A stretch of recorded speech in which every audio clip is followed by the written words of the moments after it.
Hello' friends, good morning. মোৰ ভিডিঅ'লৈ আপোনালোকক সকলোকে স্বাগতম জনালোঁ। আৰু আজি মই ভিডিঅ' এটা বনালোঁ। বহুত দিন ভিডিঅ' দিয়াও হোৱা নাই।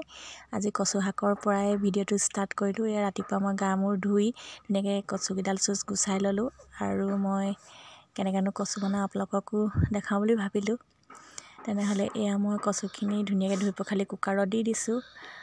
আৰু ইয়াৰ মই লগতে ডিম, আলু আৰু মচুৰ দাইল, বিলাহী দি দিছোঁ।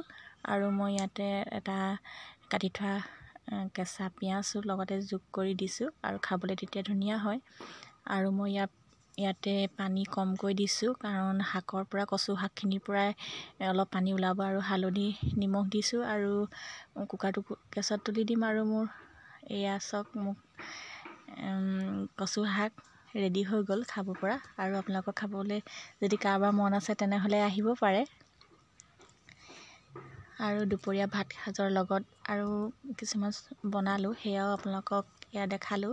ধুনীয়াকৈ সজাই পেলাই ফ্ৰেঞ্চবিনে, গাজৰে আলু ভাজি, আৰু বেঙেনা ফ্ৰাই, বিলাহী জেলি, কেৰেলা ভাজি আৰু কচু শাক, এনেদৰে দুপৰীয়া ভাত সাজ খালোঁ। আৰু ভিডিঅ'টো চাই কেনেকুৱা পালে জনাবলৈ নাপাহৰিব। তেনেহ'লে আজিলৈ আহোঁ। Bye bye.